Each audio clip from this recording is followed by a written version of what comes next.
Yeah, it was something going on because I got a message one day saying, "Well, your content has been monetized and we sending the money to somebody." I was like, "Huh?" I'm trying to figure out what was that. It was wild. I was like,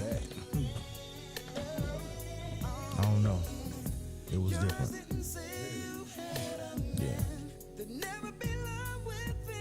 Ain't no telling what they got going on with all the stuff they got going on. You know what you're talking about.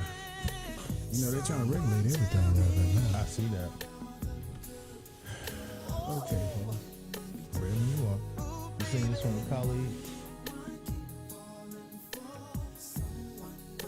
I guess she said she coming. Yeah. Or a media party, I guess.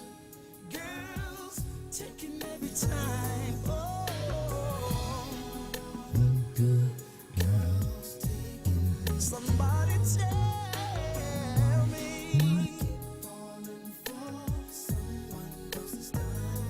every time love says hello, please, baby, why? Oh, I gotta believe there's a Ronnie for me somewhere in this world. stop it, Joe. Stop it, Joe. Stop it. Stop it, Joe. Till I find that girl. I gotta believe There's a Ronnie for me somewhere in this world. Yeah. Calvin changed his last name to Joe. That's right. I want That's to right. listen to know Hey, Calvin last name is Joe now. I'm Joe now. I'm surprised Steve ain't singing. That's what got me. Yeah. I'm over there laughing at the NAACP president putting out a statement saying he jumped on the call Issues with that me. matter with Calvin Lister We'll and deal with Stephen that. Jackson. Oh, don't get it going. WKSH 97.7 The Heat. Here we go, fellas.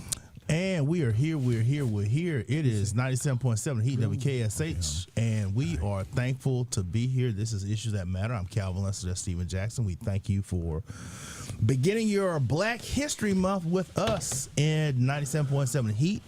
We are Black Radio. We are Black History. We are community minded. We thank our station owner, Brother Johnny Antoine, for providing for us this awesome platform for us to talk to you about the issues that do in fact matter to you and to us in the community. And we just thank him for being community minded, opening this portal.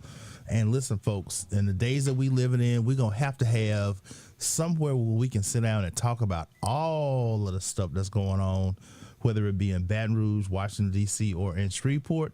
And this is your place. And so listen, if you're listening, we want to hear from you. There are a number of ways you can do it, but please, if you see Issues That Matter on your social media, give us a like, give us a follow, give us a share, help us promote the show, because we are trying to do this to get the more information out to the public. Brother Jackson, how you doing?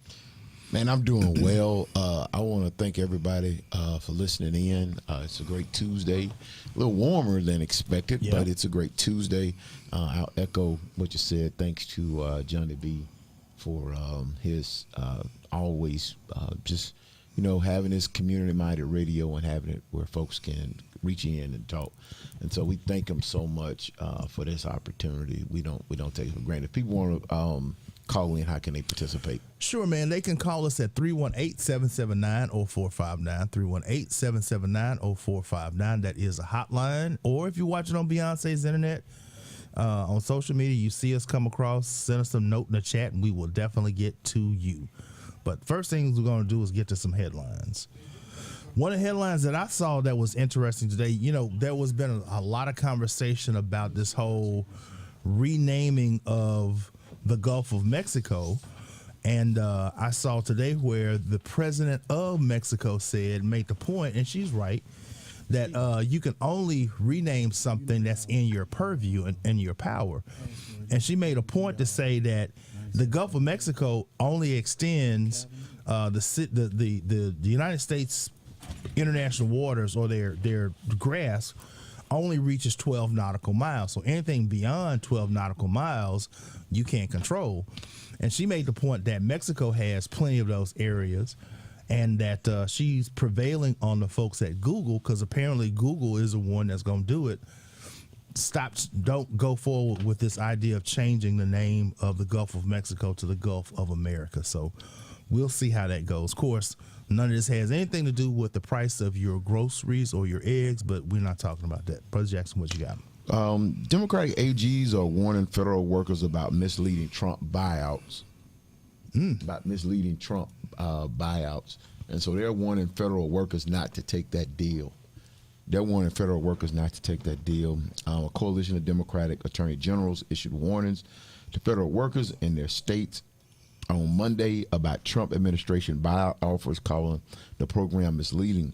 The 11 attorney generals, led by New York, Lolita James, that name should be very familiar to President Trump. Right. She's being lead. She cautioned that the benefits touted as part of the deferred resignation program being offered to nearly all full-time employees may not be assured. She says, open quote, President Trump's so-called buyout offers are nothing more than the latest attack on federal workers and the services they provide, James said. So these supposed offers are not guaranteed. And so there is some conversation. Does the president have the authority to essentially buy out workers? You know, this notion that, you know, we're going to operate like the private sector doesn't quite work when you're talking about the public's money. You know, Right. Congress kind of has to authorize those kind of things. So we'll see how that goes. But I'm told that there are some lawsuits being rated on that particular aspect, which will put the Trump administration again back in court. So it looks like they're going to at least spend their first 100 days, first quarter in court. It's a good time to be a lawyer. Yeah. What I want to say, my second headline is on a somewhat somber note. We've had some deaths of some very noteworthy and stalwart members of our community in the last few days. I saw where Pastor Reverend Calvin Austin passed, as well as former city councilman johhny. Both of these gentlemen have made a tremendous mark on this city and this community, and you know they will be missed. I had the very fortunate pleasure to serve with johhny on the city council, and I have plenty of johhny stories, none of which would be suitable for publication, but he was a very interesting character. He definitely taught me a lot about the whole idea of retail politics, and so the city's going to be mourning his loss and his memory. I think there's supposed to be something maybe this week or next week. I think I heard that his services may be in Grambling. I'm not sure if they're going to do something locally, but should send him some love to the Shine family and the family of Reverend Calvin Austin. What you got? Yes, most definitely sending condolences and prayers, thoughts and prayers that way. A federal judge, back to the national politics, a federal judge has issued a restraining order blocking the federal spending freeze. A federal judge in D.C. has issued a temporary restraining order against the Trump administration in an effort to freeze funding for federal grants. If you recall last week, the Trump administration there was a lot of chaos going on around the country around the funding freeze for grants and loans, created 48 hours worth of chaos. The backstory, some people say they let up because Republican senators hit the roof over it. I would too, because of a memo, an order, or whatever that vague and broad being sent out. You know, it affects a lot of things, and I think people underestimate just what the federal government is supporting with regard to grants and loans. You know, farmers are supported by grants and loans. Police departments, they're funded by grants and loans. Right. Healthcare funded by grants and loans from the federal government. So much that we touch is funded by grants and loans, whether that organization pays it and they get reimbursed, or they get the most of the stuff is done up front by a local organization, right, whether it's a state or municipality or a nonprofit, right, and then they get reimbursed by the federal government. And so you have some banks that are getting grants and funding by grants and loans, and so people just underestimated that, and so a federal judge has issued I guess you could almost say permanent injunction until they can have a hearing on it, basically enjoining the president. But you still have to wonder what mechanisms will the Trump administration try to use to bypass that, because they will still say, hey, I could send everybody who has to process the grants and loans. We can furlough them. We can, we can get them vacation. We can reassign them. We can reassign them to other duties, So that's a dangerous thing. And, I don't know what I get that you want to take a look at that, but there's a way to do it without creating such panic and havoc within the economy. So those are the headlines that we have for you. We will be right back after these commercial breaks, or these music, these songs, these lyrics. I don't know where I'm getting commercial from. I've been watching too much TV. But we'll be right back after we listen to a little music. This is 97.7 Issues That Matters. Thank you.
Issues That Matter with Calvin Lester and Stephen Jackson on WKSH 97.7 The Heat. We're back. I'm Calvin Lester, that's Stephen Jackson. Again, we thank you so very much for participating in what we pray will be an enlightening conversation about the issues that are of concern to you. And of course, if you want to participate in this conversation, there are several ways you can do it. Traditionally, you can call us on the hotline. That number is 318-779-0459, 318-779-0459. Or if you watch it on Beyonce's internet, feel free to drop us a line in the chat. I know that you've heard us on many occasions here locally talk about the affordable housing crisis in Shreveport. The affordable housing crisis in Shreveport is kind of showing itself in a number of different. We got the music going, John. Yeah. Yeah, that's okay. That's okay. That's okay. You good. You good. You good. You good. Theme song tonight. So what happens is Shreveport already has a deficit in affordable housing. That means there are more housing units needed than what we have. And it went off again. That mouse is real sensitive. And so because of that, you've had people living in squalid conditions at a number of these apartment complexes. And so what we've seen here in the last 6 months, the city has taken some of those places offline, rightfully so, because people are living in negative conditions. But what we have seen here lately that triggers the city's intervention is the non-payment of the utilities. Now, you and I get a utility bill at our home, water, electric, cable, the whole 9 yards, and we pay it. Well, apparently what has been happening in a number of these instances is folks who live in apartment complexes pay a fee for their water, or maybe they pay a fee for their electricity that's rolled all into their rent. And for one reason or another, it appears that that rent is not being remitted to SWEPCO or in some cases the city. And so you've seen here locally, there's this conversation about disconnecting folks, a whole entire apartment complexes, for non-payment of their water bill. Well, our own resident state representative has decided that he wants to address this situation legislatively. And so we're going to ask him to put his state representative hat on and talk to us about the legislation that you are proposing in the legislature to deal with this issue. So, Brother Jackson, kind of take us to how you want to address this issue. Oh no, man! Look, I wasn't expecting. I didn't come in today thinking we was going to talk about this, but happy to talk about it. Happy to open that up. I've kind of set back, and contrary to what some people are saying, nobody put this on my mind or anything. I saw the news, and I'm a legislator, and what we do is we write legislation. Right. I don't have the ability to send Wayne Smith or Sheriff Whitehorn out to do anything. I put pen to paper, ideas. I bounce it off of you a lot of times. We come here and we talk about it on the show a lot of times, and we develop solution and ideas. And one approach that I want to take to this water bill situation is I think that it is theft. I think it is grand theft when you willingly take someone's hard-earned money that is supposed to be used to help them in their everyday life, their living expenses. This is a basic living expense. You have to have water in your household in order for it to be sanitary. Right. When you do that and you pocket the money, and we're not talking about $10, $20, $50, $100. We're talking about clearly what's come to be, $100 times whatever. These folks have amassed bills that account for $200,000 across this city. And so they've pocketed, what are they doing with the money? Good question. And so I think it's theft. And so I'm proposing that we create what's called utility service fraud. And I don't want to get too far into the weeds because the bill has not been released. It's still privileged. But I'll share what I've shared with some news outlets that have reached out to me is I think it's theft. I think it's theft. And, we have to look at these things for what they are.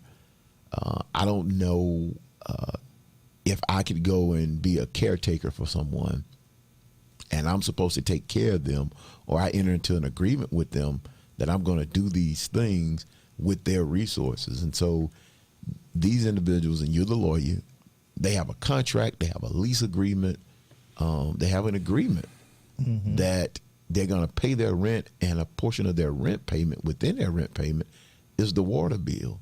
And so these folks have made good on their promise, the tenants, they've made good on their promise to pay their water bill and pay their rent with their water. I mean, pay their water bill as they pay their rent.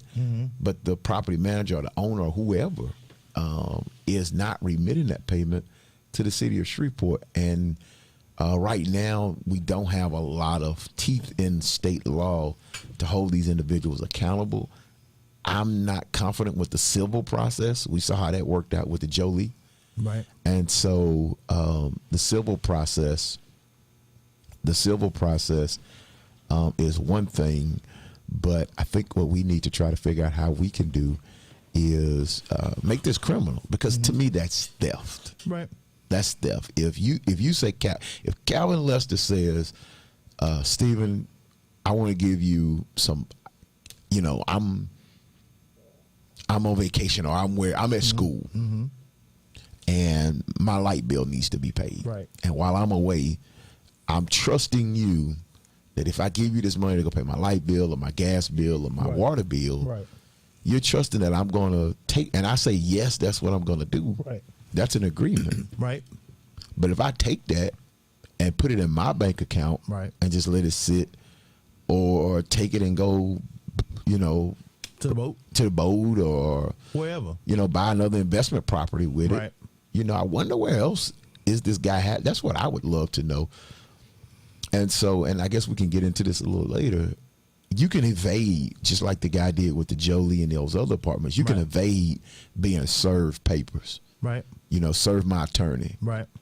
serve my registered agent, Right. that kind of stuff. You can evade that.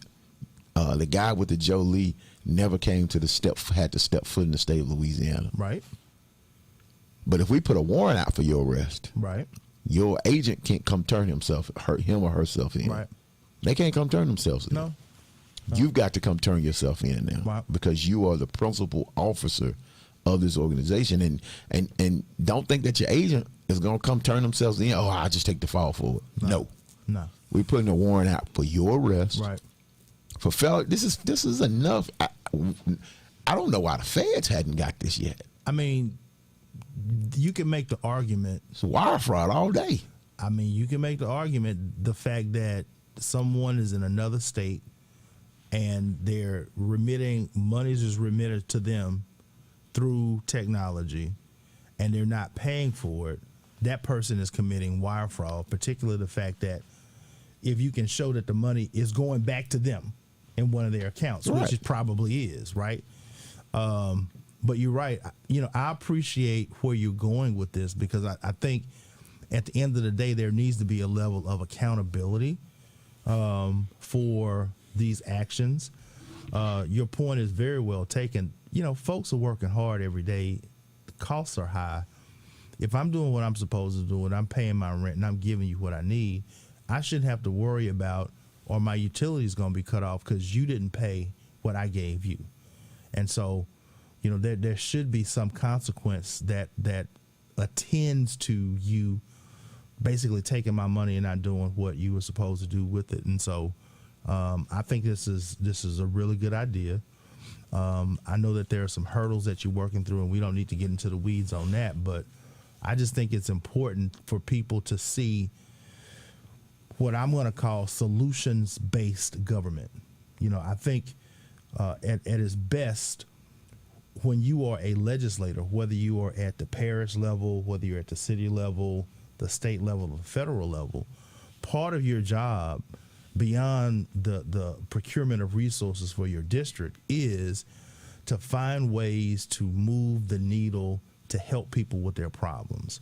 And the thing that you said off the top is, I'm a legislator. I have a pen and I legislate. I write laws to help things do away with problems and make your life better. And I think those are some of the things that people need to see, because those are the things, when you're solving people's problems, that renew people's faith in government. Because I want someone that's going to go to Baton Rouge or D.C. or City Hall that sees my problem, that's going to actually do something about it, as opposed to the whole lip service piece. And so I know that this is the beginning of the process. You've got to deal with some steps with Baton Rouge and the legislature. But from what I've been hearing, there's a lot of buzz, and it seems like there are or other interested parties that are signing on that want to help, you get to where you want to go. Yeah, I look, I agree, and you've seen it from your time on the council as well. If you want to get people riled up, deal with a zoning issue, or deal with alcohol, type issue, liquor stores in the neighborhood, or have their water turned off. And that just gets people worked up. Or the garbage being or the garbage being late, being picked up. Yeah, those things. That's the trifecta. Get people worked up. And rightfully so. The fact that you have people who did what they were supposed to do, usually, and you know it. Usually, when these situations happen, the tenants, there's something that says, "Well, the tenants didn't pay their bill." Right, and they need some help. Or something. That's not the case here. These folks have paid their bill faithfully, haven't been, because if that was the case, they would be evicted. Correct. They'd be eviction notices. Correct. And you could go to court and have them evicted. Correct. I bet if they weren't paying their bill, I think it's a breach of contract, lawyer. Right. And I think if those folks stop paying their bills, what is there to enforce at this point? I mean, you raise it. I'm not no lawyer. Point. No, you raise an interesting point because the contract has been breached. I mean, so they teach you in law school the contract is a law between the parties, and part of that contract is I get to stay here because I'm paying you rent. Right. So as long as I'm giving you the rent money, then I get to stay here. As part of that contract, I'm also paying you for the water service. So as long as I'm paying you for the water service and I'm paying to stay, I should have the peaceable possession of my leasehold as if I'm the owner. You cannot do anything to disturb me. I'm here. I'm doing what I need to do, which is honestly the problem that I had when the city first started this process of turning people's water off, because I felt like, wait.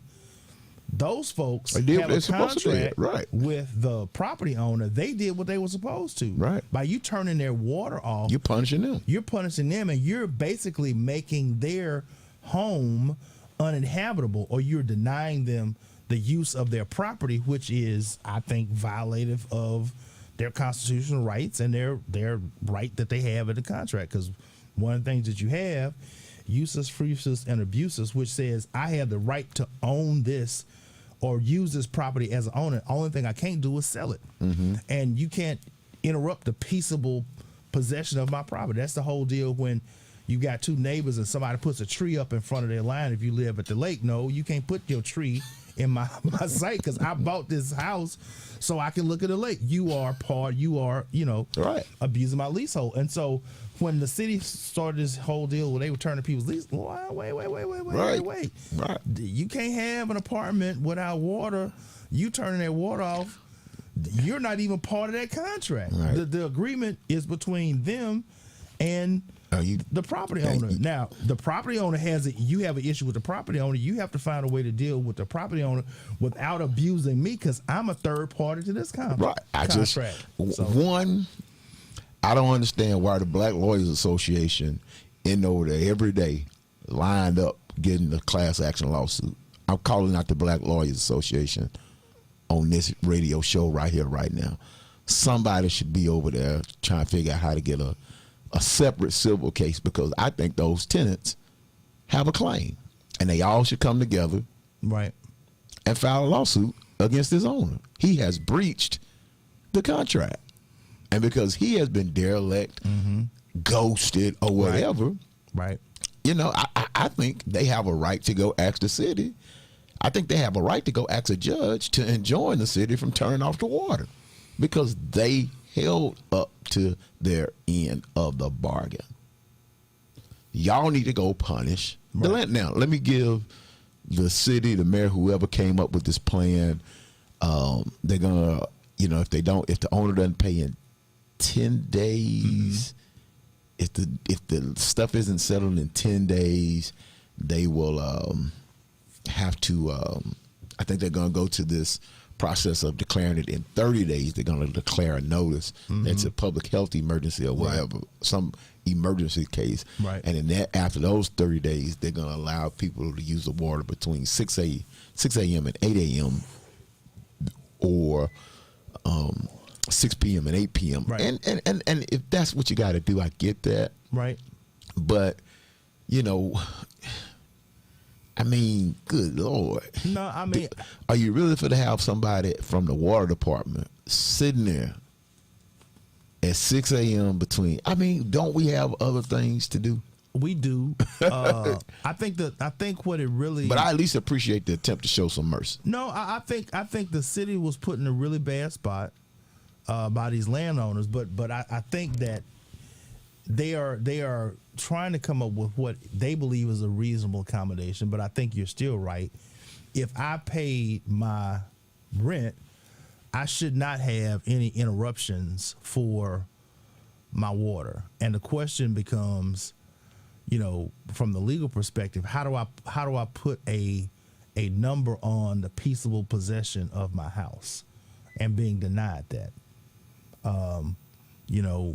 That would be the interesting piece. I just think part of this discussion has to go back to what I started with, which is Shreveport has an affordable housing crisis.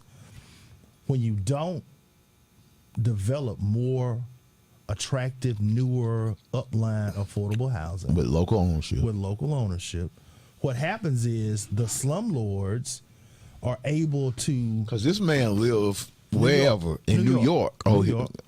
It's probably on the top building. I'm sure. Top floor of the building. I'm sure. Sleeping nice. Very good. Go ahead. I'm sorry. Yeah. And so when you don't have quality affordable housing with local owners, you don't have a scenario where the bad stuff is not marketable. And because people can't afford places to stay, people wind up staying in housing that needs to be either torn down or significantly refurbished. And when that doesn't happen, or you stop people from developing affordable housing, we don't want this in this neighborhood, we don't want this, then you have these apartments that need to be either torn down or completely revamped. They still have a certain amount of utility. And so we definitely need to deal with this part of it, but there needs to be a real serious and robust conversation on the need for affordable housing in Shreveport, Louisiana. Well, we just got an email here. Okay. So shout out to Betsy Levels. I hope I'm saying that. Correct. Okay. I see sincerely Flora McWilliams Level, and I hope I'm pronouncing that correctly. If not, please definitely forgive me. But it says Dear Mr. Congressman, thank you, but that would be Cleo Fields. Right. I am 100% behind you creating a law to prosecute slumlords that don't pay utility bills on their properties on behalf of their tenants. I would like to make one suggestion.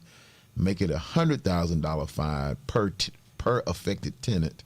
They deserve to take a huge hit for doing this to people. I agree. I'm gonna have to think through that particular part of it. I think there is something, but I guess the Punishment has to fit the crime. punishment has to fit the crime, and so it can't be too excessive. Right. Because if you have, and then how do you define tenant? Right. Because let's be honest, do you define a tenant as the person that has the lease in their Right. name, or do you find it as The person who's living there. the people that, because you could have 4 or 5 people Right. in one unit, and are they tenants? Well, right? I think the easiest thing for the statute would be the person whose name is on the On the lease. lease. That would be the easy That would calculation. be the easy calculation. But I do think that she has something. She's on to something that there needs to be a per unit per day type situation. Because Y'all tough. Well, I mean, think about it. Y'all tough. If you want to get their attention, it doesn't have to be $100,000 because $100,000 per interest, that's going to be, against the public good and far outseated. But if you say, the punishment is $100 per unit per day. Per day.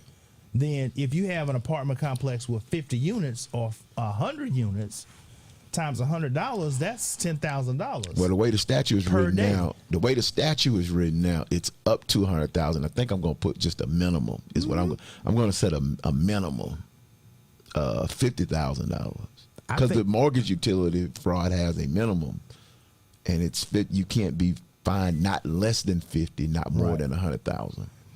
Yeah, I think there's a lot of room for you to be creative, but I think. I don't want to get too creative. I want perfect to be in the good.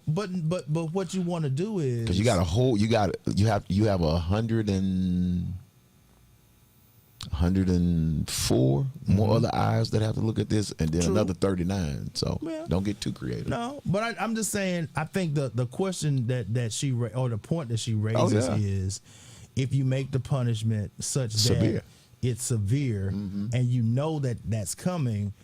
That's something that's a deterrence. Oh, and that's where I'm going. I think that's where you're trying to go. I fully expect people to say, well, this just seems like a Shreveport problem. One, we don't know that. Right. This could very well be going on in Baton Rouge and New Orleans. I would it's just, dare say. Yeah, and I'm going to check. Staff is checking on that. Right, I would dare say. And I agree that you got part of what I'm saying is, this may right now be the news in Shreveport, but we want to send a message if you think about doing it again. Right. That's why we put the death penalty on the book. We don't put the death penalty on the book because it that's a Washington Parish or a Monroe problem. It's everybody. It's everybody's problem. And so the goal is, if you commit this crime, you need to know that this is what you are going to be faced with. Right. In criminal justice, we call it general deterrence versus specific deterrence. See? General deterrence is it may happen to you, but specific is this is going to happen. This is going to be severe, and if this touches you, you don't want to be part of that. Right. And so we want to be in a place where we have a instance where, one, we don't want cities and municipalities able to operate in an unknown, not being, because I asked the sheriff's office, why won't y'all just prosecute this as a financial crime? I asked the staff attorney who's drafting this, why can't we just put this under general felony statute? And he went back and did research, and basically the research that he found was creating a specific statute gives more teeth. It gives the prosecutors, they can go in and say, this is why, you have first-degree murder, second-degree murder, manslaughter. You did this. I am prosecuting you with this. And so he kind of. You also go to the legislative intent. The legislature created this law because of problems just like this. Correct. And so he did a very good job. And shout out to the House staff attorneys. Right. We got a bunch of them, and they do a great job when it's time to research stuff. The other aspect of it, Miss Lovelace, I hope I'm saying your name right. She took her time to shoot us an email. She must be listening. Miss Levels. I'm sorry, Miss Levels. The other punishment here is asset forfeiture. Right. Basically taking the property. Right. You're gonna lose your property. Yeah. You will lose your property. So asset forfeiture. Right. The sheriff can come in, asset forfeiture, or the city can come in, asset forfeiture. Right. And sell the property for restitution to make these tenants whole, to reimburse the city for the resources that they are out of, and do the right thing, because we can say this and put a bow on it. The folks who've done their part, this is how they get punished. One, they go without water. Right. Two, they're living in this state of confusion about when will the water be on, when will it be off. Right. Three, some of them are literally uprooted. Right. Uprooted from where they are. And so now they're having to go find somewhere in an area, as you pointed out at the very beginning of this conversation, in an area that's already distressed for affordable housing. So now they're trying to go find somewhere else to be. And they usually can't find anything better, because if they found something better, they wouldn't be living there in the first place. Right, correct. And so, and I just hate to see this, particularly when you have school kids being moved around. Yes. That just shouldn't happen. And that's what frustrates me more about it, is you have families that are being uprooted by this. Then they don't get their deposit back. Right. Now they're basically forfeiting or walking away from their deposit. So that's why I think there should be some attorneys lined up at the door saying, hey, we need to represent these people. The lease has been violated. The landlord violated the lease. Right. And these folks deserve their money back. Right. No, I mean, my mind is racing, but there are any number of things that you can deal with. I mean, most apartment complexes are required to keep a certain amount of those deposits in an escrow account. it wouldn't surprise me if those utility payments are in some form of an escrow account sitting somewhere. Yeah. So that can be attached, or you can do a writ of attachment, things of that nature. But the point of the matter is, and I'm going to end on this, there's a problem that we have, and we are attempting to We're going address to try it. to work. We're not going to jump up, hoop and holler. No. We're not doing no press conferences. Ain't no marching. Ain't no marching. Ain't no falling on the floor. I'm a legislator. You legislate. My job is to legislate. Right. I don't do the sexy stuff. I go to the ribbon cuttings. I go to the groundbreaking. Right. But this is the work that I do. I see a problem and I legislate toward a solution. Right, and that's what we sent you down there for. That's what I was voted to do. That's right. So listen, we're going to take a quick break and come back on some more topics. You're listening to Issues That Matter, 97.7 Heat WKHH. We play what we want to play and we say what we want to say. Stick with us. Hey, dirty, what? Look at that girl right there. She make me say, yeah, ain't do what you do. I like the way you do that right there, right there. Switch your hips when you walk and let down your hair, down your hair. I like the way you do that right there, right there. Lick your lips when you're talking, that make me stir, make me stir. I like the way you look in them pants, yeah, you're fine. Lil' mama a quarter piece, she far from a dime. The type of girl that'll get you up and go make you grind. I'm thinking about snatching her up dirty, making her mine. Look at her hips, look at her legs, ain't she stacked? I sure wouldn't mind hitting that from the back. I like it when I touch her cause she moan a little bit. Chain sagging so I can see her thong a little bit. I know you grown a little bit, 20 years old, you legal. Don't trip off my people, just hop in the Regal. I swoop on her like an eagle, swoop down on the spray. I know you popular, but you gon' be famous today. I say, I like the way you do that right there, right there. Switch your hips when you walk and let down your hair, down your hair. I like the way you do that right there, right there. Lick your lips when you're talking, that make me stir, make me stir. I like the way you do that right there, right there. Switch your hips when you walk and let down your hair, down your hair. I like the way you do that right there, right there. Lick your lips when you're talking, that make me stir, make me stir. She be shopping at front neck, just look at her front and back. Man, she so sad and she know that I want that. Her man, he so whack. Girl, can I take show? Cat gave her 300 to strip, like buying a throwback. She stay in the club, like to be seen. She got it honest. In real life, girl, remind me of Pocahontas. She be at events, stop the press when she pass. All the high rolling cats wanna pay for that. Ain't no half stepping, strapped with a nice weapon. Trip, it's against the law for her to move them hips. If you ever seen her dirty, your mouth gon' drop. Worldwide fools probably tell you this all time. I like the way you do that right there, right there. Switch your hips when you walk and let down your hair, down your hair. I like the way you do that right there, right there. Lick your lips when you're talking, that make me stir, make me stir. I like the way you do that right there, right there. Switch your hips when you walk and let down your hair, down your hair. I like the way you do that right there, right there. Lick your lips when you're talking, that make me stir, make me stir, make me stir. I like the way she doing that. Come on, plus I like it when she bring it back. Say, ooh, what you do? I like the way she doing that. Come on, plus I like it when she bring it back. Say, what you do? Give me what you got for a poke chop. She threw it at me like I was a showstop. Twerking in a fatty girl, hold the top. Then she backed it up on me and let it drop.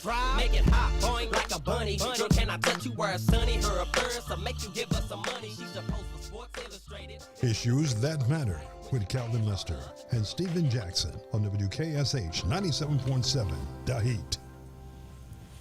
And we are back. Thank you for listening in. Thank you for being a part of our show. We hope that you are enjoying this conversation. We try to be enlightening. We try to be educated. Happy Black History Month. Yes. To everybody out there. Yes. We celebrate We celebrate Black history 365 days a year. On this show, Right. we don't have a DEI. No. I don't know how you can get rid of DEI in areas that I mean, you tell me how to get rid of DEI at a HBCU. Not me. Am I still in? Yeah, I ain't gonna be the one to say that.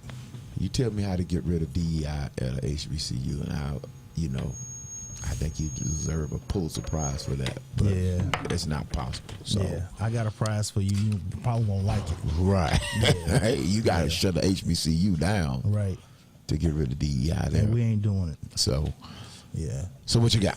Well, I'm not a big fan of of getting into the business of the folks across the water, but I see where term limits are going to be on the ballot in Bossier, and that's kind of interesting to me. I see there was a lot of conversation about doing it or not doing it, and clearly it appears that some of the folks that were on the council were not in favor of it. They fought like tooth and nail, and now it's on the ballot. I think that people should get a chance to vote their preference, particularly when the people do the petition and they call for a referendum. I think that we should give citizens the right to go to referendum.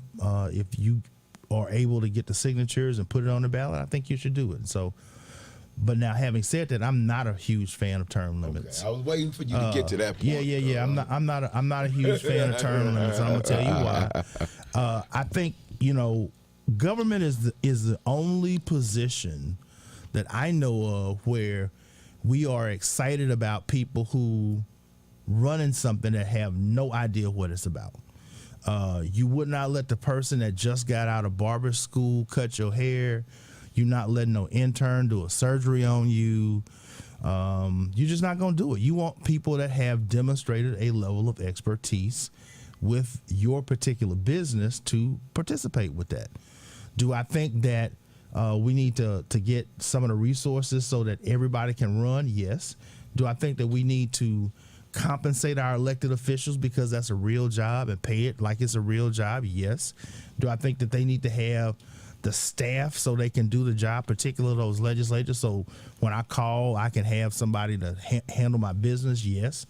But this idea that just because I've learned the rules, I've done a good job, and the people keep electing me and they are satisfied with me, I just supposed to just quit because? I mean, we don't do that.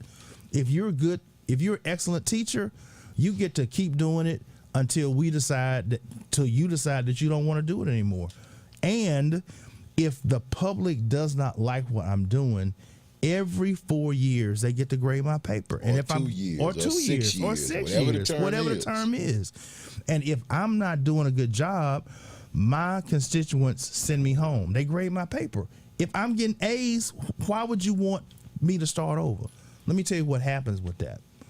You wind up having scenarios where you have good folks, but inexperienced folks. They don't know how to get stuff done. They don't know where it does. And now the power in the office goes from the person that you elected to the person who's the staff member.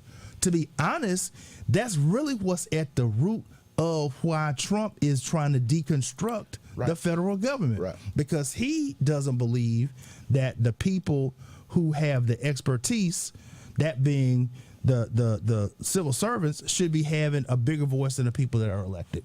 Now, I think there needs to be a balance between that, because I wouldn't want somebody in the Department of Medicine that don't have a medical degree just because you my homeboy. No, if you didn't go to medical class, I don't want you in there. True that. But if you have gone to college and you've worked your way up and you know what you're doing, fine. But there's got to be a balance. And I just think that when we get rid of people who are experienced, who have learned government, and who are effectively making government work for their constituents, we do ourselves as citizens a disservice by arbitrarily making them leave when they're still effective. I'm going to quote, and I was watching a C-SPAN interview, Congressman Cleo Fields. He was in Congress the first time. Right. He said, you already have term limits. Those term limits, every time you go to a ballot, everybody's back on the ballot at some point. Correct. And you as a voter have the ability to limit their term. If I do a bad job. If you're not doing well, you're out. Period. And so their term limits are already in place. I agree. I'm going to preface it by saying I do think citizens should have a voice and should have a say in it. But I'm going to credit Congressman Fields, who I want to say this interview was in 94 or 93 or somewhere. Okay. And I was watching it. And so because that's when it got big. Okay. In the early 90s. And so this notion that he said that what does it look like? And I thought maybe you saw it, But he said, what does it look like if you have a teacher who's been teaching for 10 years, doing a great job, stellar job with kids, showing that he or she knows how to work with kids, and you tell them after 10 years you're done. Right. Why would we do that? Right. You know? And so, you know, why would we limit folks in that way? A police officer, he used the example of a police officer. If you have an outstanding police officer whose career has been dedicated to saving lives and has run into bad situations, and then after 10, 12 years, we tell them, you know what, man? Appreciate you. We appreciate you. You're good. Because they are public. They are public servants, too. Correct. And so what if we told them, what if we impose limits on them? They are no different. They are no different than the elected official. They're public service. They provide the public a service. I also think that the way the disservice that you also do is that employee or those staff members, they know, okay, this person will be here for 8 years. The first 4 years, good, we listening. The first 2 years, we listening. Right. The last 2 years of the term, we listening. Right. Get reelected, complete lamed up. Right. Because your staff is jumping off the ship, going to go look for. The staff is jumping off the ship, going to go look for another job, so you can't find good quality staff because you're worrying about turnover. The rank and file staff, the civil servants, they're just waiting you out on the clock at this point. All you gotta do is just slow roll that. Right.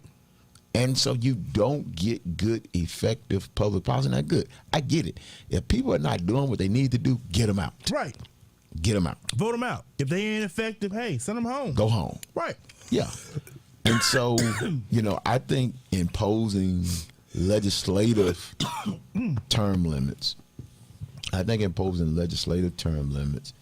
is nothing more than an opportunity to try to make the bureaucracy stronger than the elected folks. And to a degree, I agree with those folks who say, look, rank and file, civil servants, career employees, I'm not taking a swipe or a hit at them, but I have seen where, because I've been the victim of it. Right.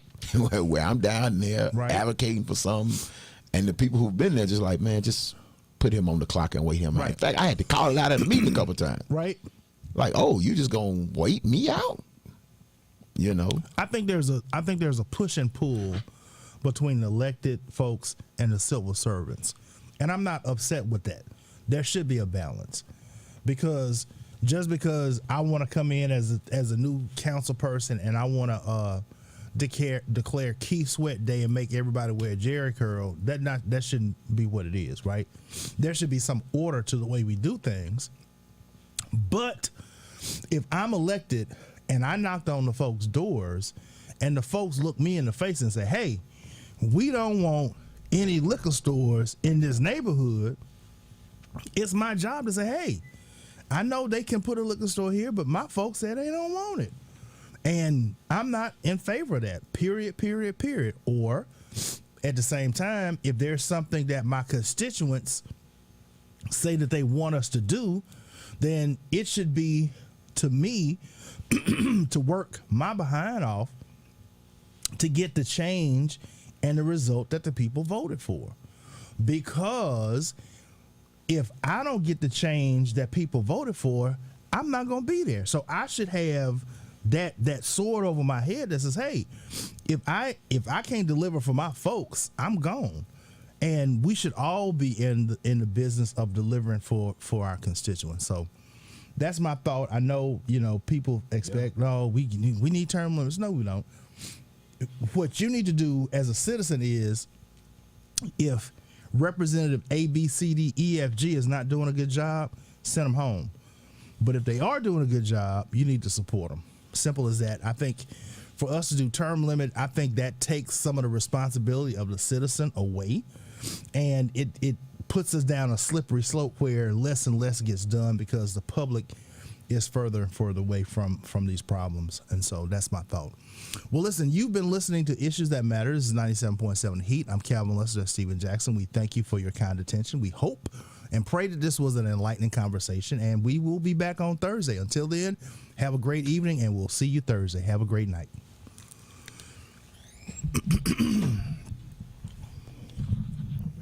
No, you good.